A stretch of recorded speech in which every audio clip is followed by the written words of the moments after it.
This is Autism and Mental Health blog. I am TJ Unleashed. Feel free to make fun of that. I want to talk about the 2 new subscribers I got. That makes 9. Let's keep this going. I don't know if you guys subscribe because I don't even care why I subscribed. I'm just happy you subscribed. I want to talk about mental health real quick, and then I will go further into autism, my experiences. Here we go. Mental health for me is a big issue with me. I'm going to get a patch on my jean jacket that says mental health, acceptance, or awareness, whatever it is. Because I think mental health is a big thing that a lot of men don't talk about, so I'm going to do my best to talk about it. It's okay to ask for help. Ask a friend, a family member, mental health professional, a doctor, call your local crisis hotline. It's okay. Don't want people to think that you're less of a person, or less of a man, or less of a male. And it's also women too. It's okay to ask for help. I know some women are too strong to ask for help, and that's okay. If you need help, get it. Because I'd rather see you guys get help than maybe hear you guys went beyond it, went too far, you know. But like I said, I ended up having a panic attack. I ended up having a panic attack before Christmas. Fell on the bathroom floor. Well, it wasn't a fall; it was a controlled fall. You know, I knew it was a happen, so I was going to try to control it as best I can. You know. So I hyperventilated. I cried hysterically, which I don't cry that much. It takes a lot to get me to cry. And I begged my phone, and I begged God for help, and I begged to get me off the floor. You know, it took me 3 minutes to get off the floor. Actually, I'll say 6, because it's been another 3 minutes just sitting on the floor in the dark in the bathroom, trying to figure out if I'm okay, you know. But the next day, well, actually, let me tell the story what happened. Before that happened, I knew I was planning on going to the hospital for help, mental health. And I'll say this because I told a relative, I said I'm going to the hospital for mental health. She said okay. And I asked if she could check in on my girlfriend because she's has some disabilities too. And they said okay. And they said okay. Sorry. They said okay.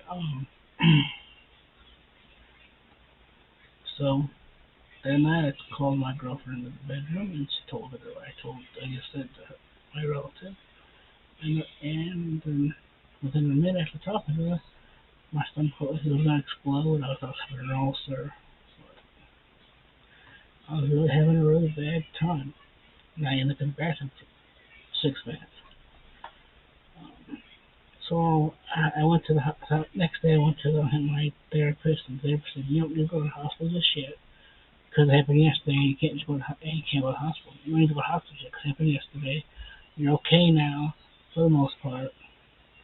Even though I was tearing up in his office, but whatever. You're okay now for the most part." I agreed with him too, but I was ready to go to the hospital. You're tearing up, and then he said, "If you have to, you need to go to the hospital." It happened twice. If I told him that, within, I want to say, a month after the holidays, it happened once. It happened a third time a month later, where I did call him the crisis hotline. And they said, we're going to get the police there. You want to go to the hospital? I said, yeah, you get the police there. The police came, they searched me, and then they called an ambulance to take me to the hospital. Those people were, the first responders were really nice to me. They weren't, you hear a lot of bad stories about first responders, and you shouldn't, because they're just people doing their job, and they were really kind to me. So went to the hospital, sat in the mental ward of the hospital for 3 hours, waiting for a Zoom doctor to tell me I need medication to go home and get some sleep. Which I'm not saying that's all they can do. They can't examine you really. So I said, okay, go to the. So I said, okay, I'll go home. So I get in touch with my psychiatrist and my therapist. Did that within 2 days. Because it was a Saturday, so I had the money to do it. Um, and then I called them. I said, you need this, you need. And then they sat there and told me that the doctor didn't like the medication I was on, so she changed it to something else. Not sure what it was. But yeah, I mean, it took me 20 years to get to wanting to go to the hospital and get help. So it took me a while too. So I don't feel like the only one that didn't take a long time to accept help. Except for the therapist. I've been with the therapist for 20 years, you know. So I don't think you accept help, bro. Accept help, you'll need it. And with autism, it made me want to stay here a bunch and now talk about autism for a minute. Doctors and autism. That's a good title for an episode. um, I have a relative coming for the most part. I just got used to having like being alone with the primary doctor by myself. And the doctors talk to them, not talk to me, even though I'm my own guardian. I have my own, live on my own. They think I live with her.